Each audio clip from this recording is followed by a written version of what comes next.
The topics and opinions expressed in the following show are solely those of the host and their guests and not those of W4CY Radio, its employees, or affiliates. We make no recommendations or endorsements for radio show programs, services, or products mentioned on air or on our web. No liability, explicit or implied, shall be extended to W4CY Radio or its employees or affiliates. Any questions or comments should be directed to those show hosts. Thank you for choosing W4CY Radio.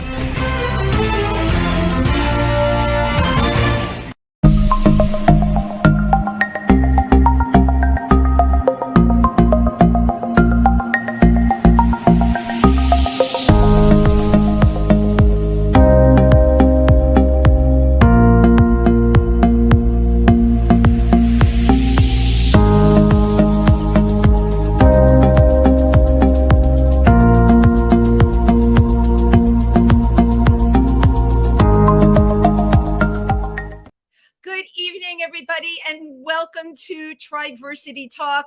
I am Wendy Stewart, but you all know that already, those of you who tune in with us every single week. I hope everybody is having a good week. I can't believe that Christmas is on Sunday. My gosh, and Hanukkah was this week, and Kwanzaa, and all these holidays are coming fast and furious. And my gosh, so is a snow bomb that is hitting all over the country. We do broadcast nationwide. So wherever you are, if you're in those states that are really going to be hit, like the Dakotas and the Midwest, please be careful when you're out there. And I hear Florida is going down to 50 degrees. So for all of you in the Florida area, I guess you're going to have to put your heat on. Something we in the Northeast have gotten used to. So tonight, before we get going with our amazing guest, I want to give a shout out to the person that does all of the aggregating of the LGBTQ articles on our website and on our Facebook page. If you go to Triversity's page on Facebook, we have wonderful articles from LGBTQ Nation and from The Advocate and The Guardian, and that is Mary Weber Krause. She put one up that this is what I love about what she does. The news has gotten so filtered these days. We're not hearing a lot of the things that we should, and we are not hearing a lot of the things that affect the community. She put an article up yesterday that I didn't even know happened. I'm based out in New York City, and one of our council members here, Councilman Block, went to a beautiful drag story hour that was presented in Chelsea for autistic children, and he was stalked after that. They wrote things on the pavement outside of his apartment. They tried to break into his office. I don't know for sure who the they are. You can find out more about it if you go to our Triversity page on Facebook. But just the fact that something like that, it just happened in New York City, tells me that things are not all that safe out there. So we really need to all look out for each other and certainly share news like that.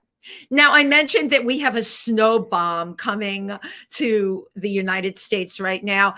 It makes you think of all the people that have nowhere to live. They don't have shelter, and many don't have family. Some of those people suffer from mental illness. And when we use the term homeless, right, it's very, very broad-based, but we don't put a face on those people. I'm very excited about tonight's guest. Karen Haycox is the CEO for Habitat for Humanity, and she's truly a visionary and a leader who is deeply involved in LGBTQ causes and the housing communities. She's worked for the Stonewall Community Development, and she has really dedicated her work to providing safe and affordable housing, which is very much needed right now in the country. She works out of New York City and Westchester County. A warm round of applause for Karen Haycox. Wow, what an introduction. Thank you, Wendy. Well, you know, it's all true. And then I could have just gone on and on with everything else that applies to you. So thank you so much for taking the time to be here. I would imagine this is such a crazy busy time of year for Habitat for Humanity. It's, you know, I think it's always kind of a crazy busy time. I mean, we're even in spite of the weather that comes in, you know, we're focused on providing housing for families 365 days a year. We're doing, we're either in some form of planning, building, marketing, selling, partnership with the families, talking about the work, elevating the work of affordable housing. Habitat for Humanity is nationwide. We're in 70 countries around the world. And my little corner of that kingdom is in New York City and Westchester County. And I'm just honored by the work that I get to do, what I get to do for work every day. So, well, my gosh, thank you first of all for being honored, and all the people that you're helping. The housing situation, I don't have to tell you, just seems to be getting worse and worse to get affordable housing for people. And it seems it was a big game changer during the pandemic that things got a lot worse really quickly. Am I correct in saying that? I think that's right. I think whenever any kind of disaster hits, whether it's a natural disaster like Superstorm Sandy or Hurricanes Right. Katrina and Rita, or the pandemic, it's always the most vulnerable among us who suffer the most. And so Habitat's focus is really on the provision of, our sweet spot is really affordable home ownership. Housing is a continuum, right? There's many interventions where we can seek to house people. Our focus area is affordable home ownership, and that's really providing a hand up to families who can't reach a market solution. They can't afford a conventional mortgage, and yet they make enough income that they don't qualify for subsidy.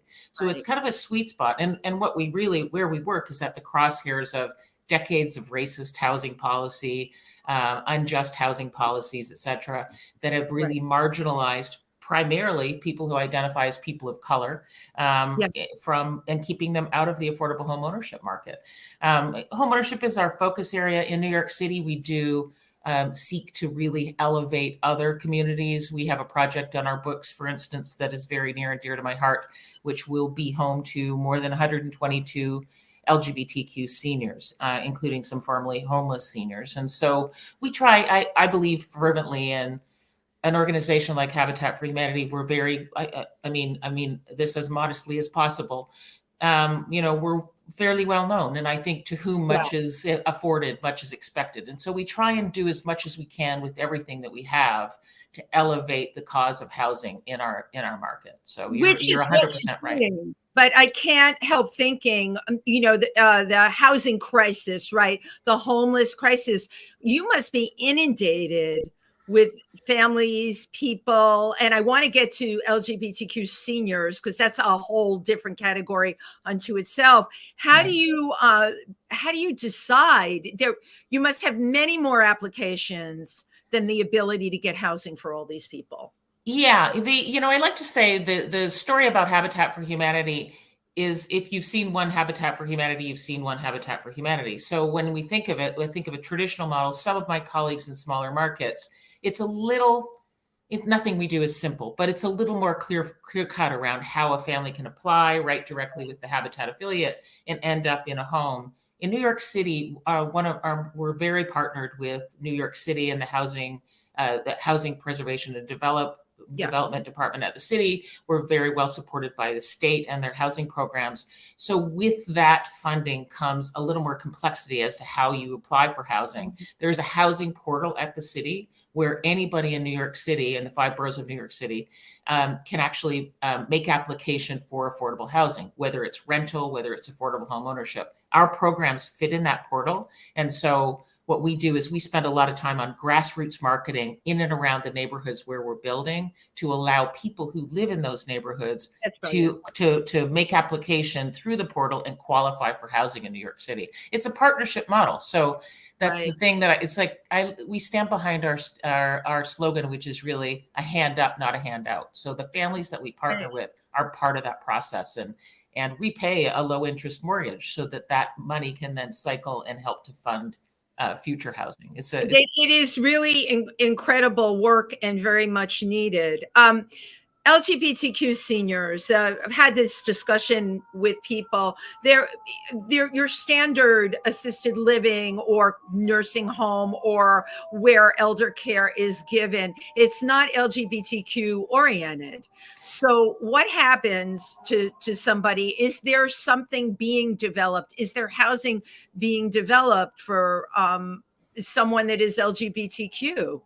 Well, we have, yes, I think it's very much, we're very much, I identify as a gay woman, and so I refer to this as my community. So I'm particularly proud of a project that we're focused on.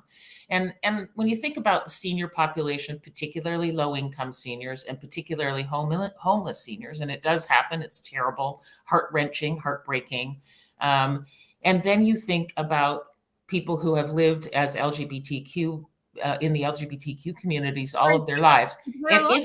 if they're fortunate enough to get into any kind of low income housing, they're often forced back into the closet, based on who's surrounded by them. There's a lot of prejudice, as we all know, a lot of Absolutely. discomfort. So you don't know, so it puts LGBTQ seniors in a terrible position.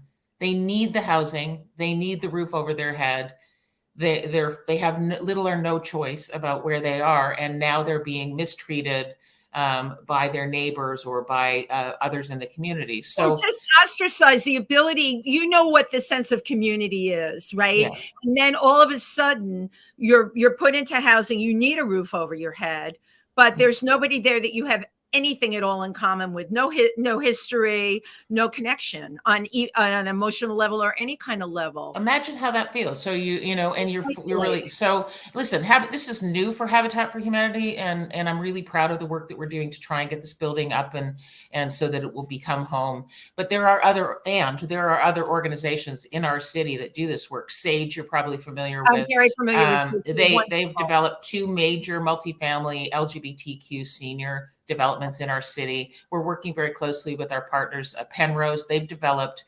LGBTQ senior housing. They have a number of projects in so many cities now. I'm not sure I can name them, but they have a very well-known one in Philadelphia. Anderson Housing, I believe it is. I've been there. I've toured it as a kind of a glimpse as to what our Haven Green project will look like, and it's so it's so heart. It does your heart good. You walk through there and you see Right. these vulnerable people who they're safely housed in an appropriately sized apartment. They can express themselves. They're safe in their neighbors. It's incredible work, and I'm honored It's to be a part of ours. incredible work. Yeah. Do you feel that this work may be challenged going forward in lieu of the political environment that we've been in right now? I think that I think I think that we all know that this is a tough political environment. Right. And so Habitat for Humanity prides itself on working across both sides of the aisle. We will work with anybody who is committed, like we are, to providing simple, decent, and affordable housing. And so we will always use our voices, use our brand, and advocate for good, sound housing policy that helps to support the work that we do and the work that our colleagues in the housing sector do. I think that we've had some really good wins under the Biden administration, just some tremendous Yay. wins. Senator Schumer in the New York area, we just That received humor some is great. we just received some great news on a project that we're building that is in our pre-production pipeline, on our pre-development pipeline rather, in Brooklyn, has made a significant commitment to that project, which will be tremendous. So there's a lot of really good work coming currently. And we're always looking for better, more stable sources of funding to build more housing for more vulnerable communities, Right. right? And so housing is a continuum. So if we're focused at home ownership, and families move into home ownership, that frees up subsidized rental that can move people can move up, and then you start to pull people out of the shelters and off the streets, right?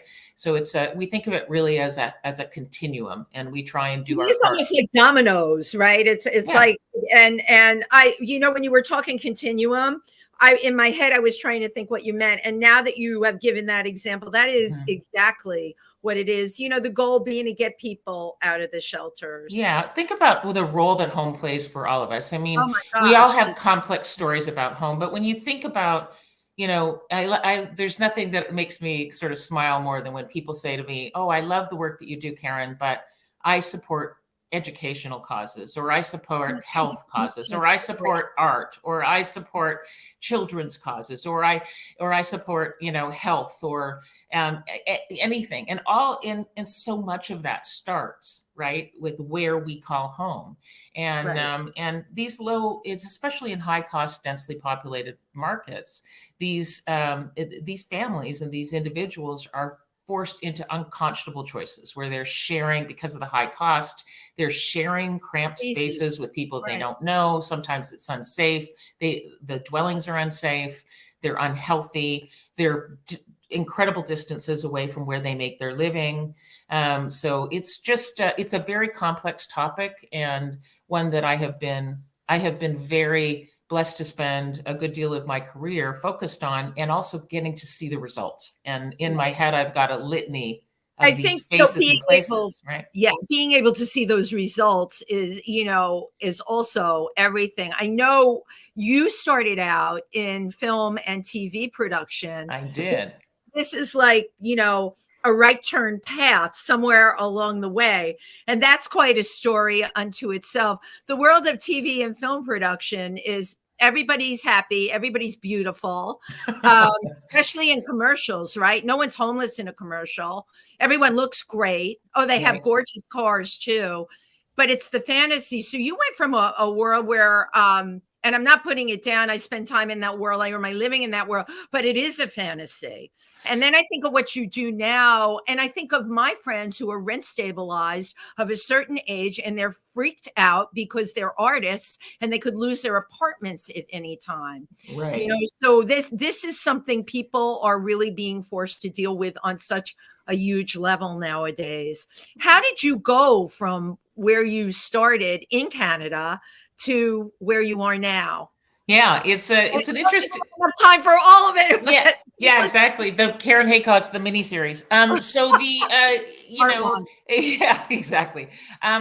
Listen, I always wanted to be in film and television. I think, and you just heard me use the term pre-production a minute ago. Yeah. It's what once a producer, always a producer. I Pre-pro, still call right, it, I call it gaffer tape instead of duct tape. So there are things that stick with you. Even these many years later. I spent many years in film and TV in Toronto. I loved it. I very much identified as a producer. I still probably do. I got downsized in an agency merger. Fast version, long story. I was producing Keeping the World a Safe Place for Brown Fizzy Drinks and Bright Shiny Metals. I won't say the name of the brands, but you can imagine I produced Right. commercials. And I got downsized in an agency merger.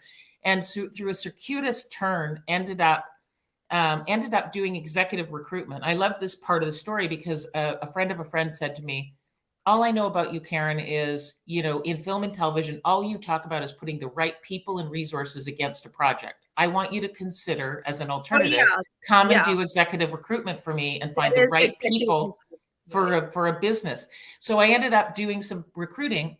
And during my research on one of my prospects, he was the chair of the local habitat board in Windsor, Ontario, Canada. And so I sent him a couple of resumes and said, I know you're the chair of Habitat. I was 100% focused on trying to recruit for his company. I was less interested in Habitat. This was very selfish.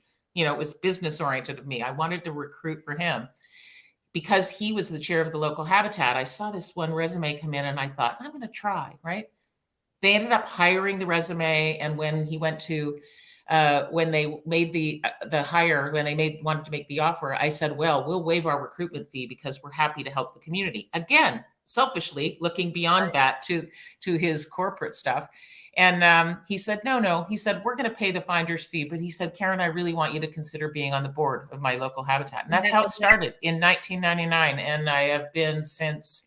I started my first job as an employee, employed by Habitat in 2000. So here we are 22 years later. Here we are. I want to go back to what you were talking about, the downsizing and what happens to a person when they fully identify. And I've been there myself. Okay. It started during the pandemic, lost my biggest client that I had for a really long time. And it's a big brand you would know, and tossed away like garbage, right? All of a sudden your identity is caught up in it, who you are, where you go every day, the people that you talk to, and all of a sudden it is like a rug and it is ripped out from underneath you. where does that put one's psyche when that happens? You know, this for you, right? You had you owned it producing commercials, okay? And you know the world that comes with it. I would imagine that the world just blew up.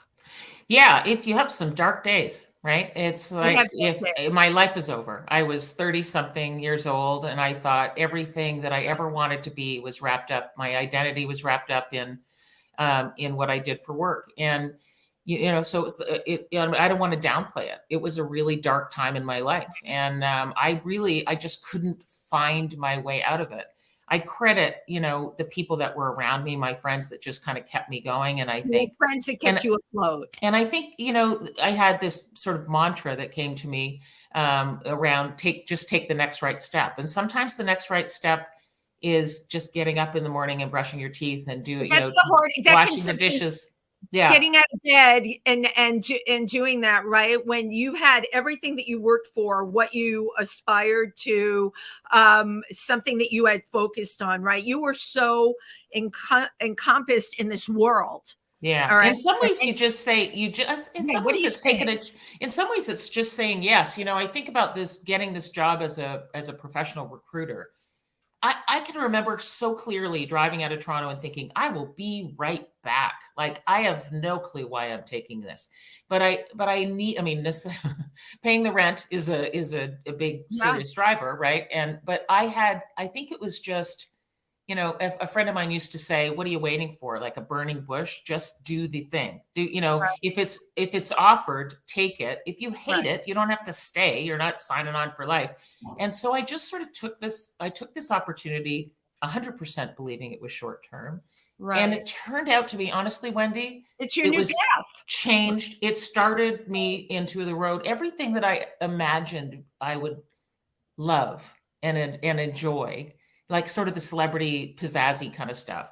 I Right. have done more of that under the Habitat for Wow. Humanity banner than I ever did as a producer, and including, you know, we built 47 houses for Hurricane Katrina in the outside of Rockefeller Center, live on the Today Show 5 mornings a Love it. week. I had an Right. executive pass to the elevator. I went going up the elevator with Katie Couric, and I'm thinking, oh my God, I'm And I'm Mary Tyler so Moore, you lucky know? because- right. Yeah, like I'm Mary Tyler Moore. That's who I wanted to be, and all of that Nothing was, happened. and the inside job. Like I can joke about the celebrity, but what's important is for me about Habitat for Humanity, and it's absolutely the communities that we work with and the people we serve. Right. Happiness for me and feeling fulfilled is an inside job, and I feel I am so grateful that I get to be in the middle of this sort of modern day miracle.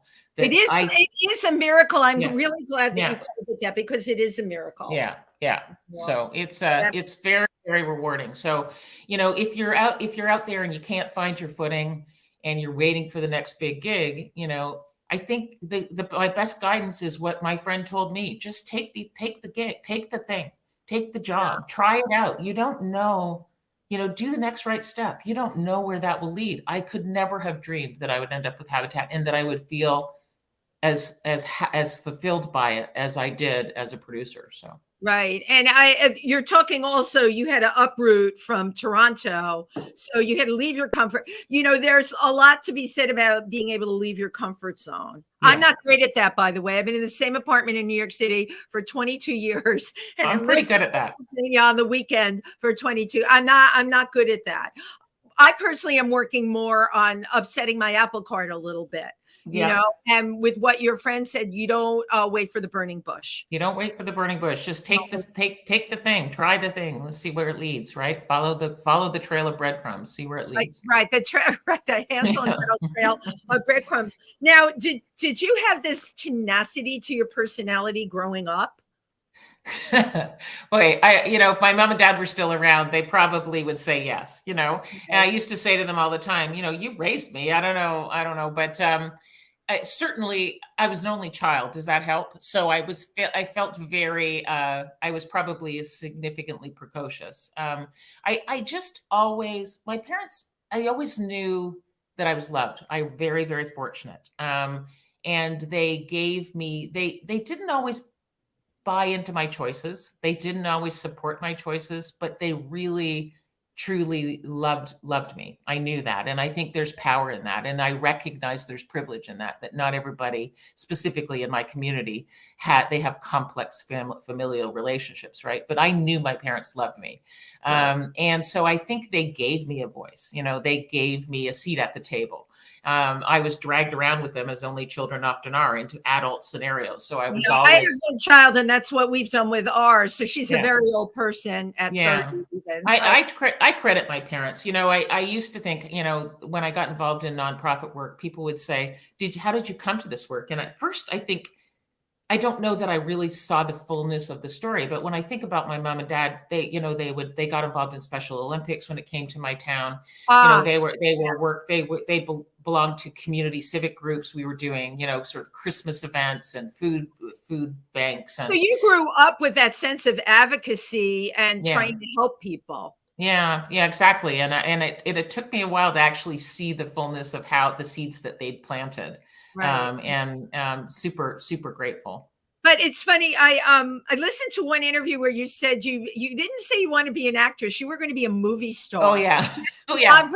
Just right. Yeah. That's not just an actress. You're going to be a movie star. You're going to own it. It's probably that probably is a big story about a big statement about who I was or believed I was as a kid. Yeah. I think that I always wanted to be in television and film. And as I said, when I was a kid, my mom used to say that I always wanted to be a movie star. And she said that, and we both said, it's very different than saying you want to be an actor. Absolutely. I didn't seem to want to do the work, but I was happy to have the fame. You wanted the accolades. You wanted the title. Yeah, that wasn't to be my gig. But certainly, what was it about the world of TV and film that spoke to you so much? It's an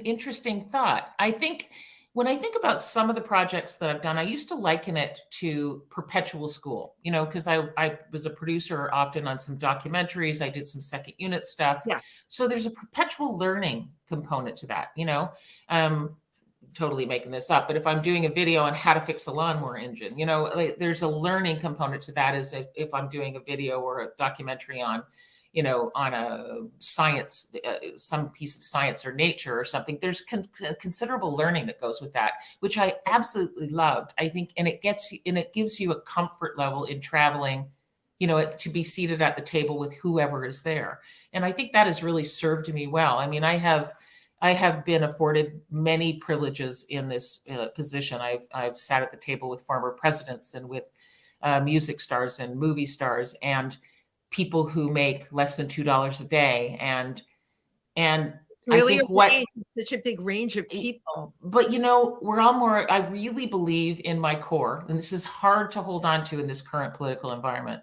Yeah. We are all more alike than we are different. When I think about families in India or families in Vietnam, and I think about some of those families that I got to drink tea with and break bread with, they have the same aspirations for their children that we do. They have the same desire for safety and sanctuary that we all do, for friendship and family, wherever we find it, that we all do. And so in this terribly conflicting political environment that we're in, that has probably been my saving grace. Although anybody who knows me well knows that I have lost that plot a little bit over the past couple of years. But it really, I do believe it to my core that we are all more alike than we are different. That is in your core. And I was at a fundraiser for Kakuma 13, which I'm sure you're aware of what's happening. That's in Nairobi. It's an LGBTQ community in Kenya. And there's terrible things that have happened there. So we did a fundraiser at Stonewall. My producer from my other show, Chauncey Dandridge, spearheaded it. And he had everyone come on live stream that was in this refugee camp. And this really blew me away. And they each introduced themselves and they held up a sign saying who they wanted to be. Okay, I want to be an engineer. I want to be a lawyer. I want to be a doctor. And it's still to this moment, I talk about this all the time because it was on a screen, a big screen at Stonewall, right? Everyone Mhm. knows Stonewall. Here Mhm. we are on the other side of the world. These people have absolutely nothing. But at the end of the day, they have the same hopes, dreams, and desires that we do. And I think, you mentioned in the political environment we're all trying to live in, it is very important now. And my biggest platform is getting that out there. We need to start to have empathy in terms of what's going on over there, the other side of the world, the other countries where people are being oppressed. And it will not change until countries like this one and in Europe, we really have to all rise up and say we're all just people at the end of the day, damn it, and we all deserve the same things. I grew up in school and I remember first grade, every American is entitled to food, clothing, and shelter. That was so ingrained in me. All right. And yet, I remember when Habitat for Humanity started, all right, Mhm. under Jimmy Carter, who I want to talk to you about, and thinking at the time, oh, well, what do we need this for? I'm in America. Everybody had, I was a kid, so you don't Yeah. know. And that's when it became apparent to me that no, in this country, not everybody had that, Not everybody has it. No, I not mean, everybody has that. you think about So Appalachia and you think about some of the poor rural right, communities. I mean, simple, decent, affordable housing nothing. is not is a human right. It should be I a human agree. right, and It it's should be. not everybody's got an affordable place to live. Right. So, I mean, for me, if I had my druthers, I don't care what people call me, things would be subsidized. I still believe we're one of the richest countries. And I always say this, the money is there. I know the money's there.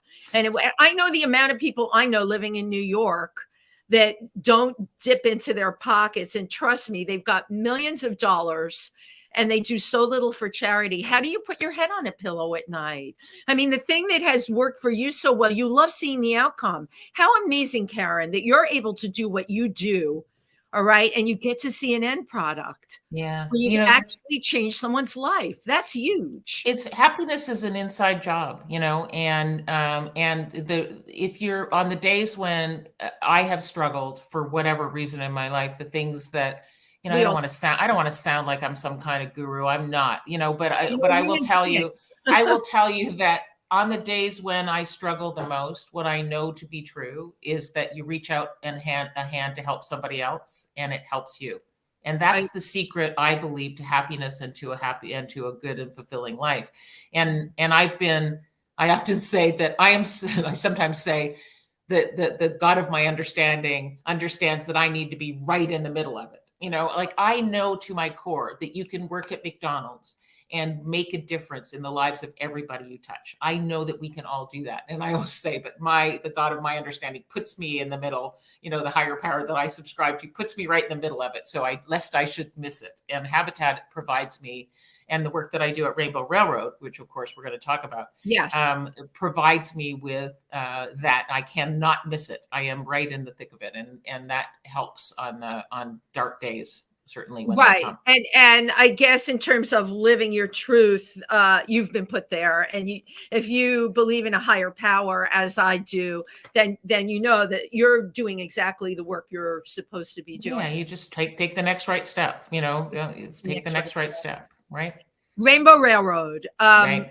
Talk about now you're on the board of Rainbow Railroad and talk a little bit, of course, about what Rainbow Railroad does for our listeners. I will. For those of you who don't know, so I was asked to join the board of Rainbow Railroad 2 years ago, and Rainbow Railroad was founded in Canada, and then it reached out into the U.S. And the focus of Rainbow Railroad is like the Underground Railroad of lore. Right. Rainbow Railroad comes together to try and help LGBTQ persons in countries around the world where their very lives are at risk based on how they identify, who they love, how they just demonstrate their sex and their gender, and so they provide the work that the team at Rainbow Railroad does is Yeah. un, unbelievable, helping on an individual, up close and personal basis, individuals being persecuted under threat of death in countries around the world find pathways out of their countries and to Relocating. Mhm. resettlement into other countries around the world, a small portion of which might be the US, might be Canada, might be France, might be Germany. And it's very difficult and complicated work, and it's very costly work, in that you are literally trying to get people from, like in Afghanistan, Yes. we try to get people from places to the airport, onto a plane, through transiting from the plane through other countries to another country. Yeah, but it's everything that's involved. It's the passport, it's the visa, it's life threatening, both for the person who is trying to get out and the people along the way that are helping them. That's exactly right. And I mean, people are under threat of death from their families. So we talked about the complex relationship that some people have with homes and their family of origin. And this, but the work that Rainbow Railroad does is truly, truly nothing short of heroic. And the need coming in to Rainbow Railroad is 4x what we are able to reach. So this year we've served something north of 2,500 individuals, helping to get them out of a place where their very lives are in danger. But there's like 10,000 applications. And there's 10,000 applications. Yeah, there's 10,000. Yeah, and so it is. I am so moved. Yeah, I love what I do for work. And when Rainbow Railroad approached me, this was a real opportunity for me to really up close and personal be part of my community, making change for other gay people around the world. And I am one of a tremendous group of board members in both Canada and the US. And again, big, huge shout out to the staff. I am, like I said, I told you, Wendy, I'm very often right in the middle of the miracle. So I get to see a lot of great stuff happening, but I sit at those board meetings with Rainbow Railroad, and I am more than a few times have I been moved to tears, listening not only to the perils of people who are whose lives are in threat because they're gay, but also the heroic 24 hours a day work of the program team, who are on the phone with these people in different time zones, trying to calm them down, trying to keep them calm, give them direction, provide them with the inner strength that they need to take the next step as they try and get on planes. There's long periods where there's no return communication from some of these people. No, you have no way of knowing. And then and then they're there. And then, and it's just such rewarding work. And so I'm very fortunate, your friend and mine, we have come together, and when we talk about this work, other gay people often say, how can I help? How can I get involved? And very recently, Richard Murray, who we both know and love. On the show this week, I adore him. Yeah. If you don't know Richard Murray, and if you are a fan of the 100-Foot Journey, and he's a novelist and just a tremendous gentleman and friend. And Richard said, I really want to do something. And he wanted to put together a literary festival, because being a novelist and being a person who makes his living with the written word and storytelling, Richard came up with the idea of putting together a literary festival to benefit Rainbow Railroad, bringing together some authors, a really interesting suite of authors, a poet, right? A poet, an activist, and really with the idea that our stories unite us, our stories save us, that his vision, I believe, is that the people that are being helped by Rainbow Railroad have their stories.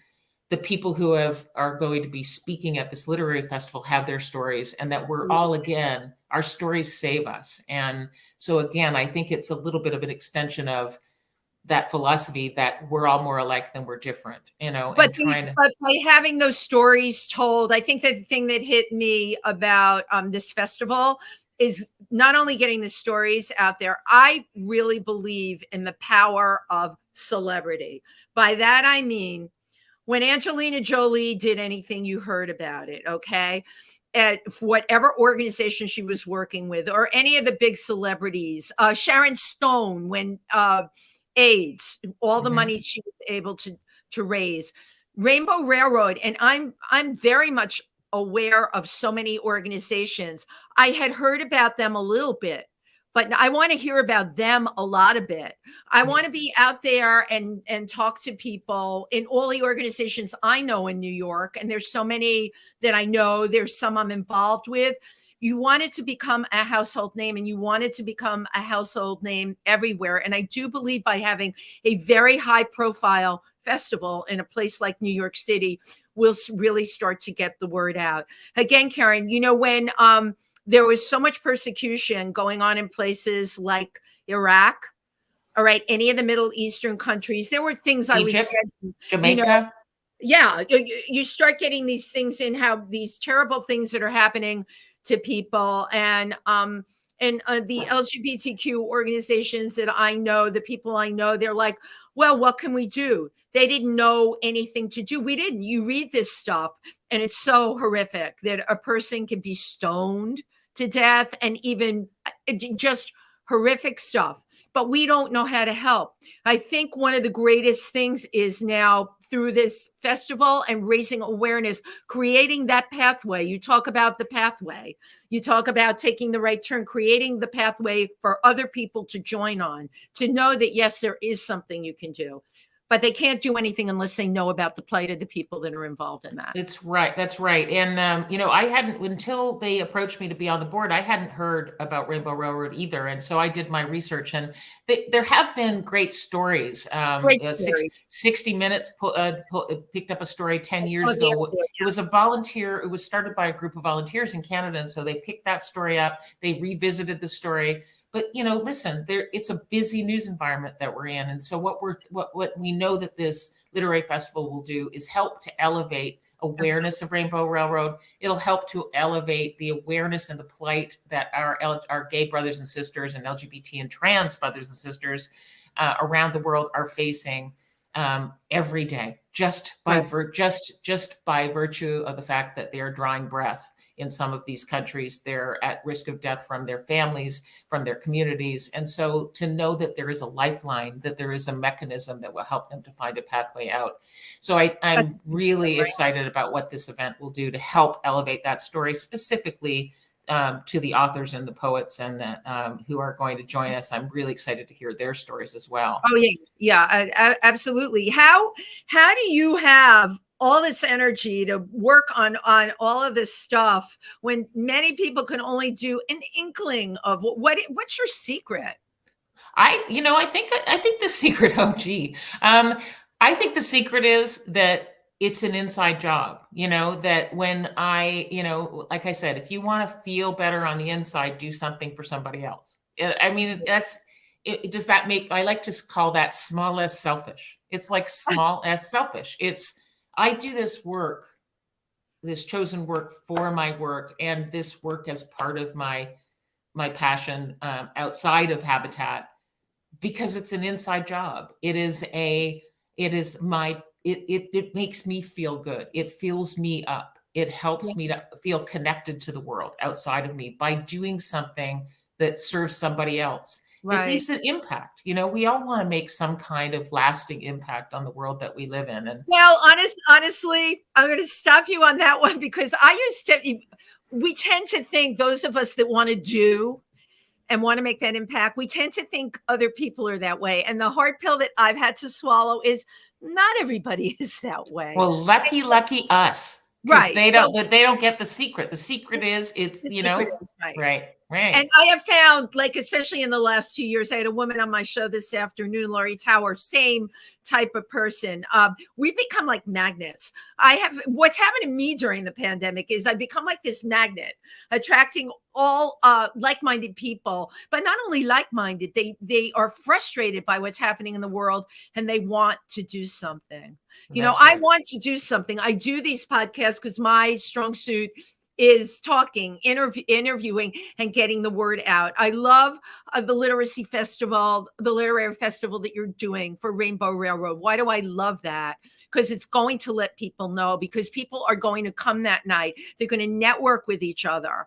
All right. And something will come from that. I am the optimist. My glass is always full. And yes, I have my dark days also. Sometimes that glass gets a crack in it. I go get some Duco cement and I just seal that crack right up. There you go. Because there's always tomorrow. Yeah, that's exactly right. So I hope that that anybody listening to this, go and investigate the work of Rainbow Railroad, www.rainbowrailroad.org. If you're in the New York area, if you're able to come to the New York area, come and join us January 12th at Penn 1. Join Richard Murray as the host. You'll see that he has a really interesting panel of authors and poets and activists. If you know the work of Peter Staley, How to Survive a Plague, Peter tells a great story about the history of our movement, the history of how we got here today and have played such an incredible role. And I hope you'll explore the work of Rainbow Railroad. I hope you'll follow them on all the social media channels, listen to the work that they're doing. We're really engaged in this work around the world. We're at the right tables. We're at the White House. We're in Ottawa, in Canada. We're in London. We're in Paris. We're starting you'll hear more and more about Rainbow Railroad. So please check us out. Yep. And I can't think of a better way to saying that. Real quick, because we're getting down to the wire here. I love Jimmy Carter as a kid. So do I. You've met him. Oh my God. The honor of my life. The best thing I can tell you about President and Mrs. Carter, they are everything you want them to be. I love that. It is the honor, honest to God, the honor of my life to have broken bread with him, I build on his actual house when we are building with Habitat for Humanity. And that is the gold medal, let me tell you. You cannot. He is no figurehead. You have to work really hard when you build on his house. And thankfully, I'm a carpenter's daughter, so I can swing a pretty mean hammer. So you can swing them. Yeah. He is a gentleman and everything you want him to be. And he's 95 years old now. He's 97, I think. 97. Yeah, I think he's amazing. 97. I might even be 98. I keep such a amazing. Force. Yeah, He is a force. What a person who leveraged everything that he is to make the world better. And Mrs. Carter. Rosalind Carter. Yes, exactly. Wow. Yeah. We pay homage to her too. Yeah. Well, Karen, we have 1 minute left. What would you like to tell everybody? This is your moment. Oh boy. Well, first, I think I want to end by what I should have said at the beginning, Wendy. What you are doing to leverage your celebrity to help my community, I think can't be understated. And for you to be such an incredible ally and friend to us in good times and in bad, and to say, how can I help, to stand up and say, what can I do to help this work? I mean, what a model you are. And what for others. So, what I would say is join us, do something, and again, the secret that Wendy and I want you to know, it's an inside job. You do something for somebody else and you end up feeling good about it. So I love that. And don't be waiting for that burning bush. Don't be waiting for that burning bush. Just do something, do Karen, something, get involved. Wonderful holiday. Thank you so much for coming on. Thank you, Wendy. Thank you for everything. Join us. January 12th. We'll see you January 12th. Looking forward to it. And good night, everybody. Thank you. Happy holiday. Happy Merry everything, everybody. Yay.